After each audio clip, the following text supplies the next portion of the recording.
bienvenidos una vez más a mi canal de YouTube, canal que tenía un poco abandonado por cuestiones laborales, por que me pasó por arriba todo el día a día de la profesión, porque bueno, ustedes recuerden que todo lo que hablamos, lo que conversamos, lo que vemos acá, es extraído completamente de la realidad. Esto no tiene que ver con discusiones o disquisiciones académicas, sino que todo el conocimiento o el poco conocimiento que puedo volcar en estos videos son extracciones de lo que pasa en la realidad, de lo que pasa en el tribunal, es en el día a día.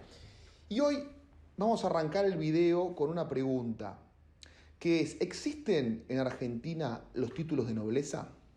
Bueno, la Constitución Nacional es muy clara al respecto. El artículo 16 de la Constitución Nacional nos dice: la nación argentina no admite prerrogativas de sangre ni de nacimiento. No hay en ella fueros personales ni títulos de nobleza. Todos sus habitantes son iguales ante la ley. Esto es la teoría. En la práctica pareciera que fuera algo bastante diferente. Efectivamente, en la práctica hay fueros de sangre, hay títulos de nobleza, y no todos somos iguales ante la ley. ¿Y por qué digo esto? Bueno, lo digo por lo que está pasando en Río Negro, con estos autopercibidos, autodenominados mapuches, que han usurpado un territorio, mantienen privados de la libertad, o un territorio no, han usurpado una propiedad privada, un campo de una familia, los mantienen privados de la libertad, y el Estado, bien, gracias. Cosa que si lo hiciéramos cualquiera de nosotros, estaríamos ya detenidos y desalojados. Entonces, respondiendo un poco a la pregunta ya rápido que dio inicio a este video, es: ¿existen títulos de nobleza? Sí existen. Existen. En los hechos existen. Esta es la típica hipocresía argentina, que nos dan unas reglas del juego y después aplican otras. Y lo peor, digamos, sería mucho mejor en todo caso que, bueno, que dijeran: sí, los títulos de nobleza existen, que se regulen los títulos de nobleza, cómo se adquieren y qué prerrogativas dan, como pasaría en cualquier país serio, porque por lo menos sabemos a qué atenernos, sabemos cuáles derechos tenemos, cuáles no, y cuáles son las consecuencias de nuestros actos. Lo más triste de esto es que este título de nobleza, de ser mapuche, que hace que no seamos iguales ante la ley, se adquiere por autopercepción. Es decir, yo me autopercibo mapuche. Mañana me dejo de llamar Francisco Neto y me llamo Lonco Francisco Neto, o el cargo, esos cargos que tienen. Y bueno, automáticamente empiezo a tener un tratamiento distinto por las autoridades, sin saber muy bien por qué. Ustedes imagínense en un país serio, imagínense en el Reino Unido. Imagínense que ustedes van al Reino Unido mañana y dicen: bueno, yo soy Lord Oneto, y me tomo un palacio. Ustedes se pueden imaginar lo que pasa. Bueno, ¿por qué? Porque es un país serio, porque donde o no hay hipocresía legal como tenemos acá, o hay en menor medida, pero no a estos grados de locura. Pero bueno, ¿qué pasa con estos mapuches? ¿De dónde surgen estos mapuches? ¿Cuál es el derecho que reclaman? Porque a priori da la sensación de que estamos todos locos. Vienen y dicen: bueno, esta tierra era de mi que ni siquiera era de mi tatarabuelo, porque ni siquiera dicen soy mapuche de descendencia, me autopercibo mapuche. Pero bueno, vamos a analizar un poco el marco legal desde donde se para esta gente para reclamar lo que reclama. A ver, tenemos que empezar por la Constitución Nacional, como siempre. Cualquier análisis de las normas de la nación tiene que arrancar por la Constitución Nacional. Y vamos a arrancar por el artículo 75, inciso 17, que es el que de algún modo le otorga a estas prerrogativas a estas personas, por supuesto no en esta extensión, pero se las otorga. ¿Qué dice el artículo 75, inciso 17? Dice que corresponde al Congreso reconocer la preexistencia étnica y cultural de los pueblos indígenas argentinos, garantizar la posesión y propiedad comunitaria de las tierras que tradicionalmente ocupan. Esto es muy importante. Y regular la entrega de otras aptas y suficientes para el desarrollo humano. Ninguna de ellas será enajenable. Ahora bien, esta gente pareciera que ha reducido la Constitución al artículo 17. Perdón, al artículo 75, inciso 17. Y en realidad no. En realidad la Constitución tiene muchos artículos. Uno muy importante, que es el 14, que dice que los derechos se ejercen conforme las leyes que lo reglamentan. Otro muy importante, que es el 28, que dice que cuando las leyes regulan los derechos que emergen de la Constitución, no pueden desnaturalizarlos. Después hay jurisprudencia de la Corte Suprema de Justicia que dice que, bueno, que las leyes tienen que ser interpretadas de modo tal que no se excluya una con otra y que se compatibilicen sus términos. Es decir, yo no puedo, acá pareciera que se le da una preeminencia total al artículo 75, inciso 17, y el artículo 17 de la Constitución pierde total preeminencia. O sea, desapareció la propiedad privada. Ahora bien, dijimos que los derechos se ejercen conforme las leyes que lo reglamentan. ¿Hay una ley que reglamente este derecho a la propiedad ancestral indígena? Es la pregunta que deviene obligatoria. Sí hay una ley. Es la ley 26.160. ¿Qué dice? Artículo 1. Declárese la emergencia en materia de posesión y propiedad de las tierras que tradicionalmente ocupan las comunidades indígenas originarias del país, cuya personería jurídica haya sido inscripta en el Registro Nacional de Comunidades Indígenas. A ver, ¿qué es lo que protege? Las tierras que se ocupan. No las tierras que salgan a ocupar, a tomar, a avanzar por un lado y por el otro, a las tierras que se le ocurran, que son mías. O sea, la tierra que una guía espiritual de este grupo de terroristas, porque son un grupo de terroristas, ya vamos a ver por qué, una guía espiritual, que hace 2 años no era guía espiritual, hace 2 años era una persona común, que un día dijo, soy mapuche, hizo un curso de cómo ser mapuche en Chile y se convirtió en guía espiritual. Se le ocurran que le corresponden. Pero otro tema, habla de los pueblos originarios del país. Los mapuches son chilenos. Está todo perfecto con mis amigos chilenos, con mis conocidos chilenos, con mis seguidores chilenos. O sea, no es un problema con Chile, o no es un problema con ellos. Ahora, digo, este artículo no aplicaría en principio a estos mapuches. Ahora, la ley sigue. La ley 26.160 sigue. En su artículo 2 dice, suspéndase por el plazo de la emergencia declarada la ejecución de sentencias, actos procesales o administrativos cuyo objeto sea el desalojo o desocupación de las tierras contempladas en el artículo 1. La posesión debe ser actual, tradicional y pública, y encontrarse fehacientemente regular. ¿Qué quiere decir? Que eventualmente podrían o no podrían sacarlos de tierras que ya ocupan, pero no que pueden ir a ocupar otras tierras. Yo me pregunto, de esta norma, ¿de dónde surge que esta gente tiene una patente de corso para usurpar tierras? ¿De dónde surge que su conducta estaría justificada o al menos disculpada para colocarlos eventualmente en el ejercicio de un derecho causal de justificación o en un estado de necesidad disculpante causal de inculpabilidad o causal de exclusión de la culpabilidad? Ahora bien, hay una cosa más que es escandalosa.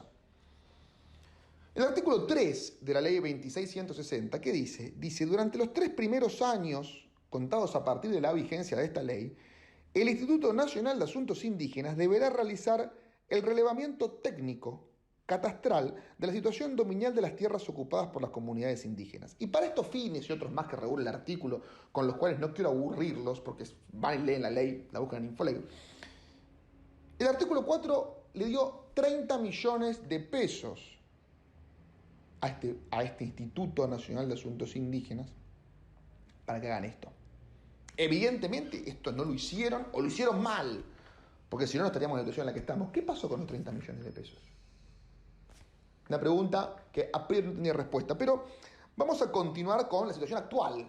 A ver, bueno, ¿qué hacemos con estos muchachos que están todos creyéndose la reencarnación de Yanquetruz o el que fuera y tomando tierras que no son de ellos, que hoy es el campo de esta gente, mañana puede ser el campo de cualquiera de las personas que me está viendo desde Río Negro?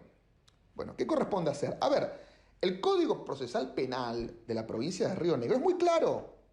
El artículo 62 y el artículo 103 regulan la detención en casos de flagrancia. ¿Qué es la flagrancia? La flagrancia es cuando una persona es descubierta mientras comete el delito o inmediatamente después. A ver, la policía llega, ve un grupo de gente tomando un territorio que dicen, sí, estamos tomando un territorio, estamos tomando el campo. ¿Por qué? Porque es nuestro, propiedad ancestral, mapuche. Están en flagrancia, están usurpando en flagrancia. Corresponde la detención inmediata. Con esa detención se lo lleva ante el fiscal y hace la audiencia de formulación de cargos. Ahora bien, ¿pueden desalojarlos? Sí que pueden desalojarlos. El artículo 118 del Código Procesal de la provincia de Río Negro establece la posibilidad de desalojarlos previa audiencia del artículo 111, donde todas las partes tienen que ser escuchadas. Ahora, ¿qué pasó acá? Como tienen título de nobleza los mapuches y nadie se puede meter con los mapuches, no lo detuvieron. Entonces, como no lo detuvieron, aparentemente hay dos que se fugaron. Se fugaron del lugar. Entonces, ¿qué pasa? Cuando la fiscalía y la querella, en la audiencia del artículo 111, estoy hablando por lo que ha trascendido en los medios, ¿no? Estoy infiriendo que era la audiencia del artículo 111. Cuando pide el desalojo, el juez le dice, no puedo, porque no puedo decretar el desalojo porque no están los imputados. Ahora a ver, señor juez, los imputados que están prófugos ya no nos interesa, no los queremos desalojar, porque ya se fueron del predio. Y los otros que están adentro del predio, los pueden ir a detener, señor juez. Entonces, si usted tiene miedo, no quiere detener a gente con un título de nobleza, entonces no sea juez. Póngase una verdulería, póngase un kiosco, dedíquese a la cría de caballos, no sé cuál es su hobby, pero dedíquese a otra cosa. Esto incluso podría ser prevaricato. Porque, a ver, no se entiende muy bien por qué razón no lo están deteniendo cuando están cometiendo un delito en flagrancia. Cuando hay una familia, porque, a ver, yo soy muy respetuoso del estado de inocencia. Ahora, a ver, acá hay la prueba, lo que está pasando es la plena prueba. Hay una familia encerrada y gente parada afuera que dice, sí, somos nosotros, no los dejamos salir. Entonces, bueno, allá no hay mucho que discutir. Entonces, esta situación es muy extraña de cómo es que dice, no, yo no puedo decidir respecto del desalojo de los dos prófugos. ¿Y para qué quiere decidir de eso, señor juez? Ya se fueron. Y los otros no los detienen. Ahora bien, aquí hay una cuestión que es la siguiente y que el tema se puede poner áspero. ¿Por qué? El Estado no te defiende. El Estado no te defiende de un grupo de delincuentes. Si el Estado no te defiende, el artículo 104 del Código Procesal de Río Negro prevé la posibilidad del arresto ciudadano. ¿Qué es el arresto ciudadano? Es que cualquier individuo, ojo, también está previsto en el Código Procesal Penal de la Nación, está previsto en todos los códigos. Básicamente es que cualquier individuo particular que ve que se está cometiendo un ilícito puede ir, detener al que está cometiendo el delito y ponerle a disposición de la justicia. Entonces, si el Estado no te defiende, ¿qué hace uno? Se tiene que defender uno. Pero ¿cuál es el problema? ¿Cuál es el problema? El Estado ya le quitó a los ciudadanos la posibilidad de defenderse. ¿Por qué? ¿Cómo hacemos? ¿Cómo hace un grupo de civiles para detener a mapuches violentos armados? Tienen que estar armados los civiles. También tienen que estar armados. Ahora, ¿qué pasa? La exportación de armas es ilegal. Entonces, ustedes fíjense cómo la ilegalidad de la aportación de armas te deja indefenso ante estos grupos de delincuentes, te deja indefenso ante el Estado o te convierte en un delincuente. Porque, a ver, estos delincuentes que están tomando estas tierras no tienen problema. Obviamente que están armados. Están armados con palos, etcétera, pero yo no creo que tengan demasiado problema en armarse con armas de fuego. ¿Por qué? Porque son delincuentes. No tienen problema en delinquir. Ahora, el ciudadano común no es delincuente. Entonces, ¿qué dice? Bueno, yo no me puedo defender. Ahora, la pregunta es, si el Estado no nos defiende de estos delincuentes, ¿quién te defiende? ¿Qué? Si nos tenemos que quedar cruzados de brazos viendo cómo delinquen. Porque aparte, ojo, no hay manera de ir a ejercer el artículo 104 del Código Procesal Penal de la provincia de Río Negro, ir a detener a esta gente sin ejercer violencia. Porque esta gente son violentos, lo que están haciendo es violento. Una cosa es la violencia para atacar, otra cosa es la violencia para defenderse. Si uno va a detener a esta gente sin ejercer violencia, termina como Homero Simpson en el capítulo que se convierte en Homero Shea y hace hippie. ¡Libertad! ¡Paz! ¡Y amor! ¡Oh! Ahora acá hay una cuestión que todavía es más peligrosa. Dijimos que el Estado no hace nada. O sea, el Estado tiene las herramientas para hacer cesar esta situación, para terminar con esta usurpación ilegal, para terminar con esta privación ilegítima de la libertad, de la cual son víctimas los dueños o el dueño del campo que está tomado hoy por terroristas. y no hace nada. Entonces, el Estado, por omisión, está siendo cómplice de esta gente. Pero además de por omisión, por acción. Porque el segundo del Instituto Nacional de Asuntos Indígenas, Pilquimán, lo llevaba a las tomas. Entonces, ¿qué quiere decir? Esta gente está amparada por el Estado. Esto es terrorismo de Estado. Es muy simple. ¿Cuál es la característica principal del terrorismo de Estado? Y que lo hace tan grave. Es que uno no se puede defender, no tiene a quién acudir para hacer que el Estado deje de avanzar contra uno. Acá, hoy, esta gente, los dueños de este campo, no tienen ante quién acudir para hacer que esta gente deje de avanzar contra ellos, contra sus derechos y contra su libertad. Así que, sin más palabras, le doy a todos la bienvenida a la dictadura de los salvajes. Hasta el próximo video.